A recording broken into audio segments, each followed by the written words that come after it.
Oh boy, oh boy. Hey, what's up, man, buddy? I'm doing good. How you doing? We shouldn't be hugging, you know, but oh well. Who cares about that? Right? Yeah, I brought the games. Oh man, I'm so excited. And I would just like to take this opportunity to thank McDonald's for their delicious, wonderful food. They've always been there for me when I need them. McDonald's? No, the sponsorship. We're not sponsored McDonald's. Oh, we're not? No, I wish. And they do love their spicy chicken sandwiches. Though. Yeah. Never mind them. Okay, all right. Let's get this started. Okay, all right. So, hey, bud, you want anything to drink? How about we make this more interesting? Pick your poison.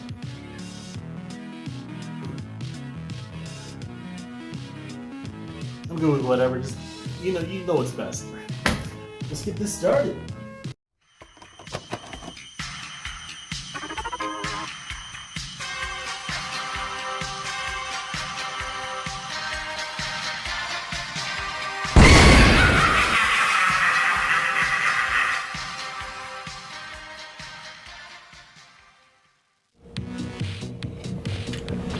Damn, that's pretty damn good. Yeah, it's pretty good, right? Good job, bud. Not too shabby. Drink up, buddy.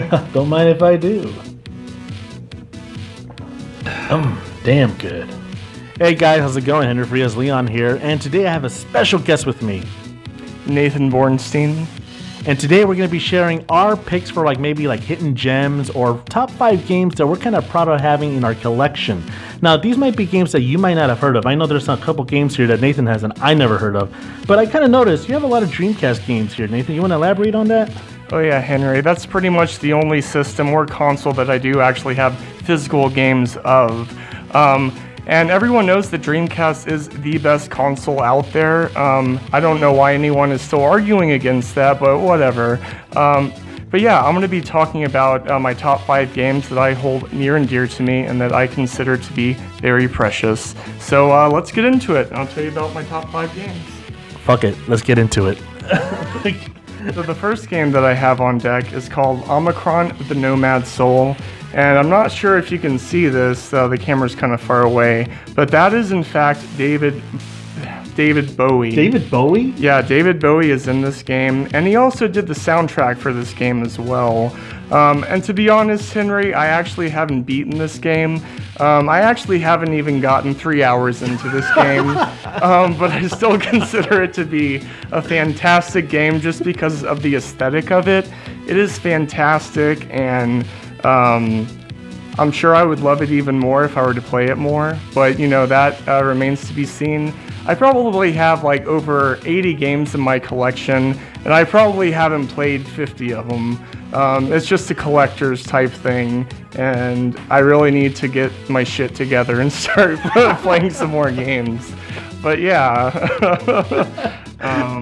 Oh shit, 80 fucking Dreamcast games. Oh my god, at least you're playing them. I mean, we're probably at the right time to play these kind of games now. We have a lot of time lately, so yay, that's a good one. I'm probably gonna have to look that one later. So what's your number 2? So number 2 is gonna be Blue Stinger, and this one I have played all the way. I actually have gotten through this whole thing, but I first played it. I guess the year was 2000. I think that's when it first came out. Yeah, 2000. And so when I first played it and I was a kid, there was a lot of stuff in here that creeped me the fuck out. It just got me, I don't know. There's a lot of stuff in here that as, how old was I in 2000? I guess 12 or 13 or something like that. No, I don't know. I can't do math when I'm on camera. But yeah, and it's just a fantastic game.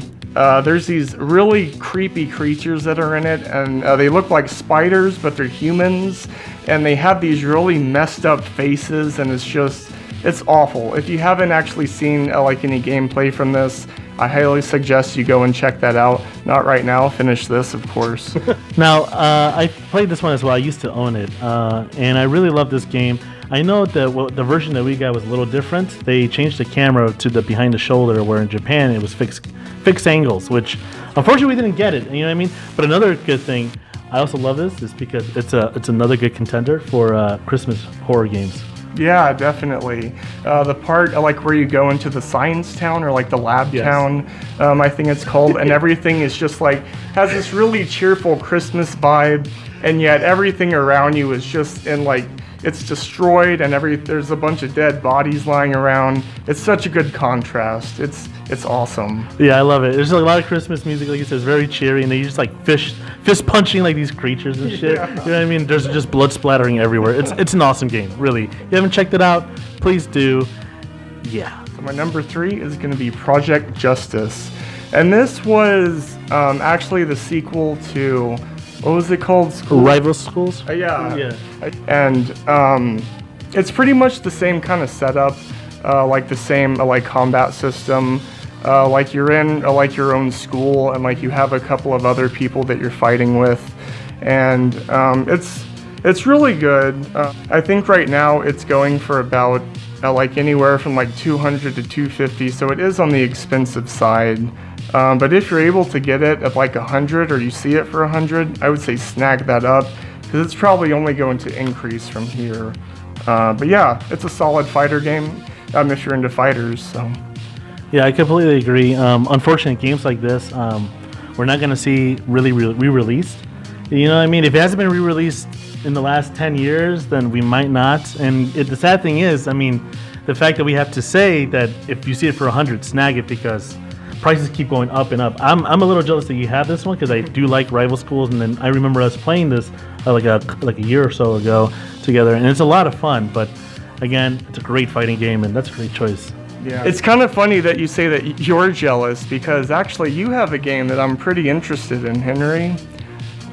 Really? Yeah. What's that? Well, I don't think I'm going to say it just now, but you know, you'll probably find out later. Okay. Anyways. Find out which game I want.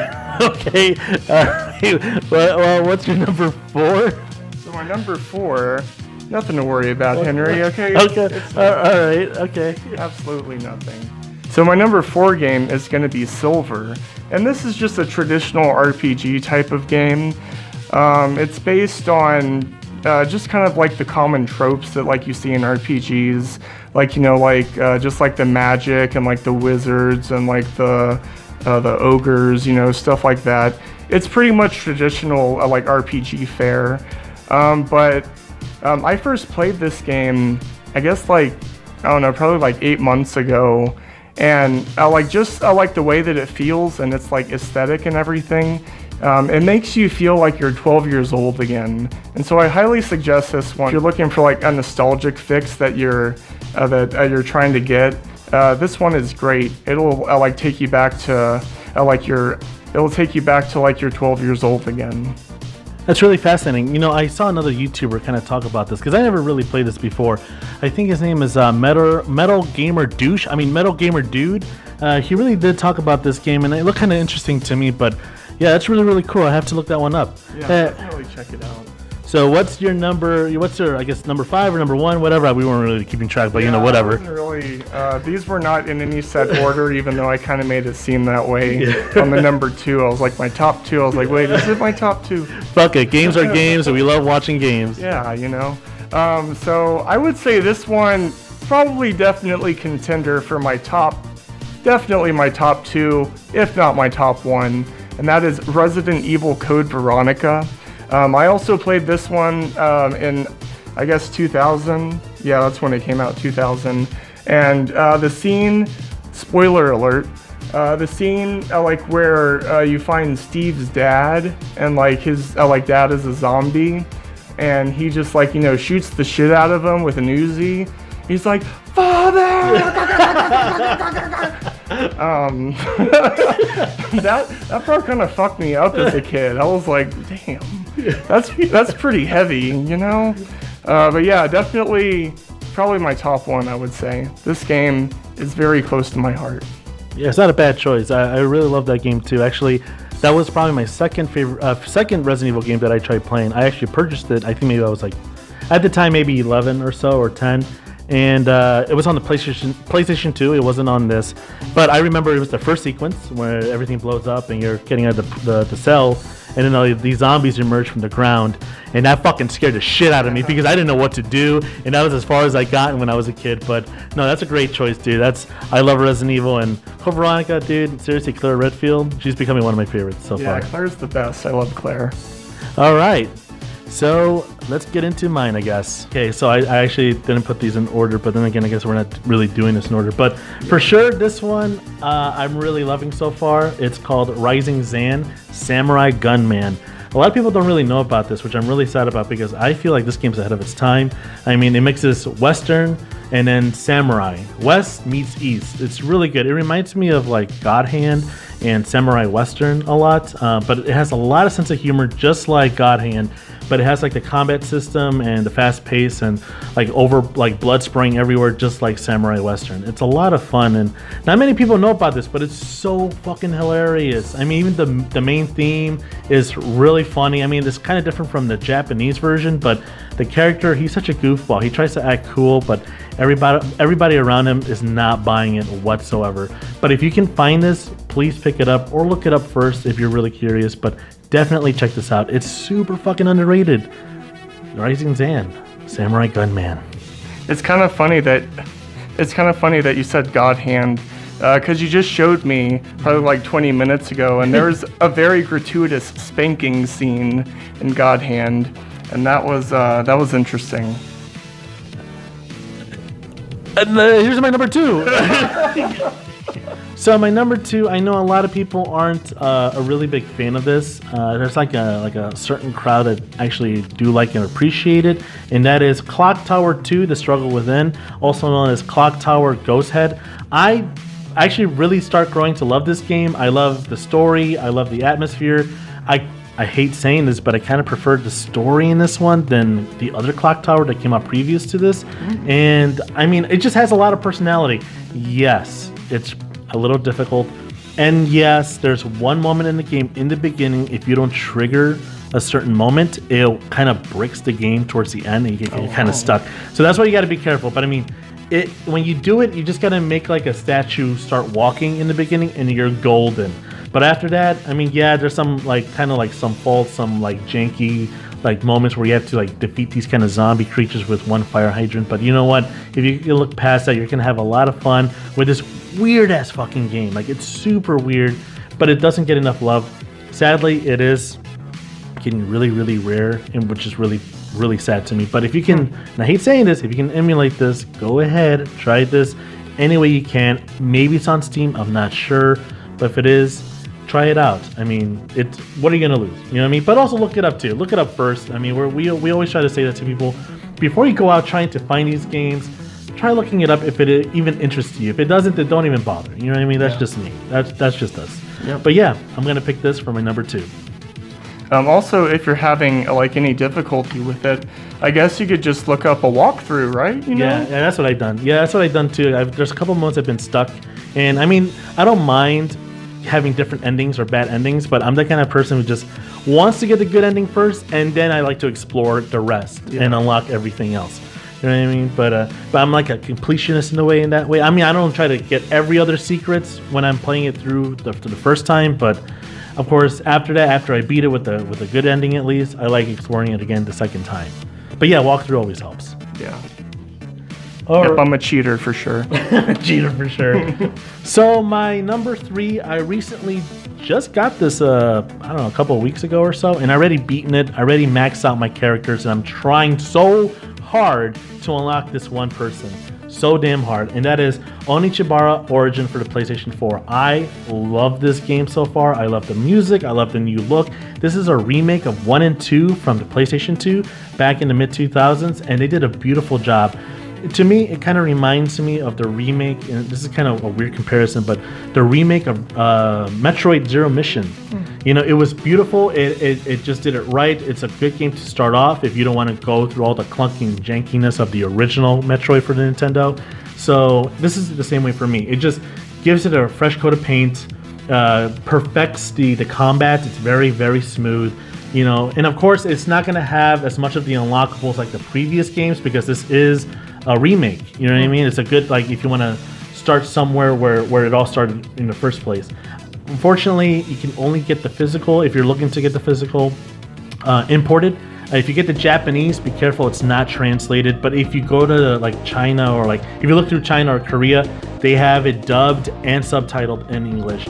But I'm really loving this game. But in order to unlock a character named Ray, you have to go through 100 levels of survival mode. Wow. And luckily, if you beat it through 51, it saves it. So I mean, it would have fucking sucked if you had to like go through all that again. Trust me, I think I've died maybe 8 times. Wow. 8 times. I'm not even kidding you. The first time I almost got there, I was in the last boss battle, the last one in the survival mode, and the game glitched because I was playing so much of it, I think. And it was to the point where, because you get to play as 2 characters at the same time, and when one of them dies, you play the other character. The problem was when I died, it somehow unlocked my other character, so it was just like an invisible like entity just roaming around. I couldn't do anything else. I couldn't switch. And then the second time, I had the phone upside down and somebody kept calling me. At first I thought it was Jenny. I thought it was an emergency, so I flipped it over. I got distracted. I died. It was one of my coworkers calling me from work, even though my other coworkers were there. So he could have asked him the simple question of when the shrimp was expiring. So thank you for screwing up my ranking. But it's a lot of fun. I don't do that with a lot of games, and this is definitely one that's almost becoming on my top 10 favorite games. It's really good, so check this one out. You can download it anywhere pretty much. Nice. So how much are those import fees? This one, I mean, it's of course I had to import it, so I had to pay like a normal price of a video game. Because when I got it, it was like $40 something plus the import, so it was like almost 60. Okay. You know what I mean? But it got here pretty fast, you know what I mean? But it was just, and now it's going up a little higher, which is like, oh God, you know what I mean? But at the same time, nobody really talks about this. I go on YouTube, no one's really streaming it or anything. Like, yeah. It's weird. It's like, no, it didn't get that much recognition, which is kind of sad to me. I mean, I know it's kind of like, it's not as, I think people maybe are afraid of it because they thought it might be too fan servicey, because the other ones are very sleazy. But this one, no, it's very, very tamed. You're just playing as beautiful anime girls hacking and slashing through zombies. You know what I mean? Why wouldn't you love that? With awesome death metal music and techno music playing in the background. Absolutely. I mean, that's my thing. You know what I mean? You know what I mean? I think I know what you mean. So, like you said that, there's not too many people who talk about it. Do you think we should ask the douche? I mean the dude about it. Should we ask? Maybe. I know he has some issues fixing his house right now. I think he has like a leak or something, or before his tour. But I don't know anything. It's really expensive to fix, I've heard. I know, maybe like $10,000. I don't know anything about that. It's average. It's average. It's about average. All right, so my number 4. I have a lot of weird games in my collection. I guess some people at work, when I tell them the kind of games I play, they're like, "Oh, you play the weird games." I'm like, "What the fuck?" You know what I mean? But this one, I can't say is weird, but oh my God, I love getting scared in games, and it's sometimes it's hard. I think one of the scariest series out there is Fatal Frame, and I thought maybe that's as scary as you can get, because there's other games that do jump scares and stuff, but I like stuff with a lot of atmosphere and dread, and also sound design as well that really adds to the atmosphere to the game. But I thought maybe Fatal Frame was it. That was it. But nope. It wasn't until I got introduced to Kuon, and oh my God, is this fucking game terrifying. Everything about it, the aesthetic, the atmosphere, the sound design, everything. And no one knows about this. I hate saying it, but it is super expensive. You know what I mean? It's by people who made From Software, who did Dark Souls, Bloodborne, and it saddens me because they're not focusing on this. It's like, yo, this was like your baby. This is before Dark Souls and Demon Souls and shit. Really? This was like kind of like the game that kind of pioneered that, in my opinion. And it had like a lot of good like folklore, of the like Asian culture, with like demons and stuff and spirits, and it's so good, but nobody talks about it. When people who do, it's just very, very minimal. Not, which sucks. I wish they would put this on Steam or on the PlayStation Network. That'd be great. Yeah, and I want people more to focus on this, and I just hate how expensive it's gotten. Like, I don't know what happened. I don't know if they didn't release it as much. I know this is kind of not frowned upon. I know this was kind of like kind of weirded. Like, it weirded out the Asian market apparently, because the name Kuon symbolizes something or translates to something that kind of like puts them on edge, like, oh, that's a little creepy, because it's they're so very superstitious over there. You know what I mean? This game didn't help it, and I think that's what happened too, especially when it got imported out here. and translated, they didn't release too much. So if you can try and emulate this, or any way you can play this, please do. I really want people to really experience this game, but I mean, I really do hope they re-release this somehow, or maybe remake it. I would not mind for them to remake this game whatsoever. Yeah, that'd be awesome. Yeah. So how much like does that go for if you're wanting the physical? Oh my god. So last time I checked, it sold for $800. Wow. Last time I checked, people are trying to sell it for $1,200, in the thousands.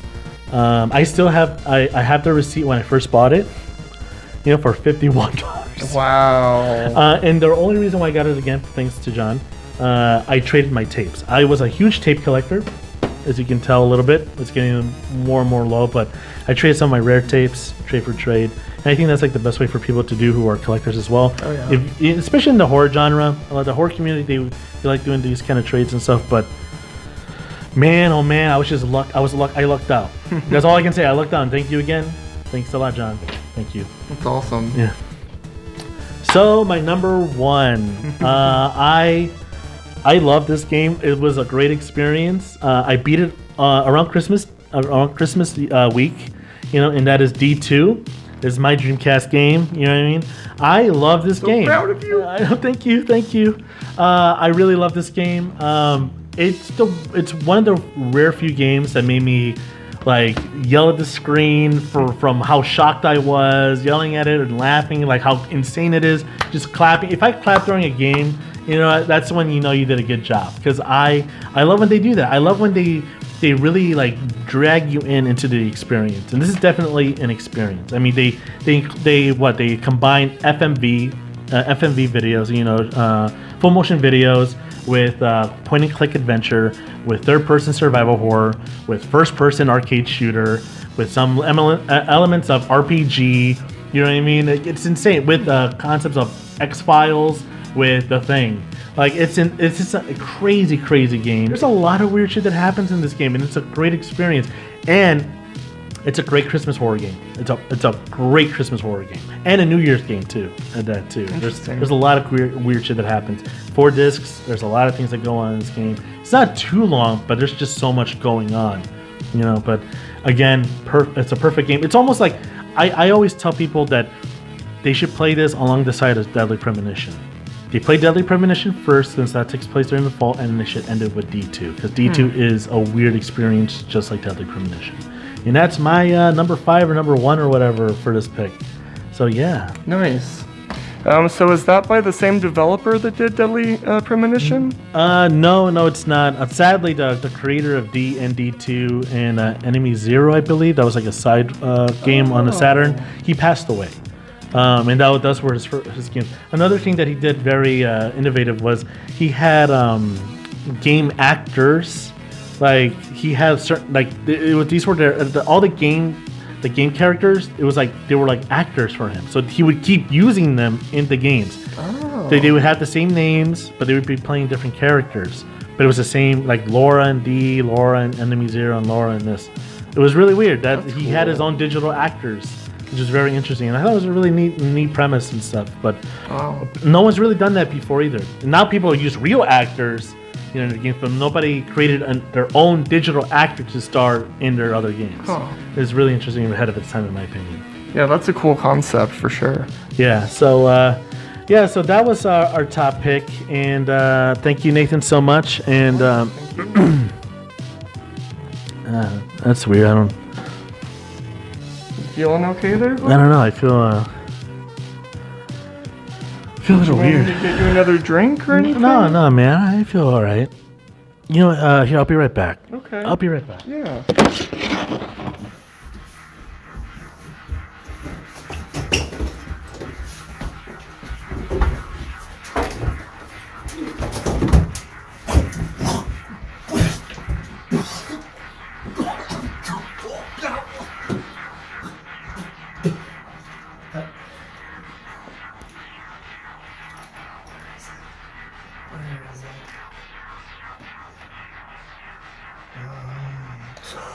Yeah, that's it. That's my baby. That's my precious. Oh, not good. Oh, I can't stop now. Whoa, what the fuck?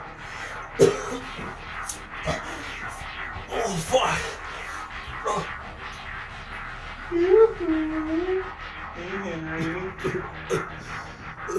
What? Why?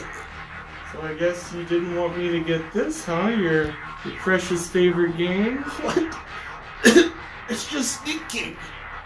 Oh, it's not just sneaking, Henry. You still don't get it, do ya? You still haven't put the puzzle pieces together, have you? I don't like puzzles. He will never be the king. What? Only Ronald will be the king. Your sacrifice should suffice. What are you doing with that? Wait a minute. No.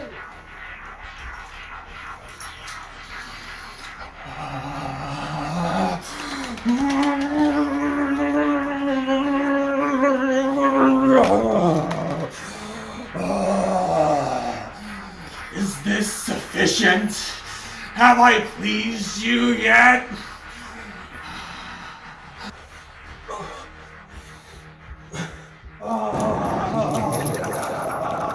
Lord Ronald. Darling is amazing.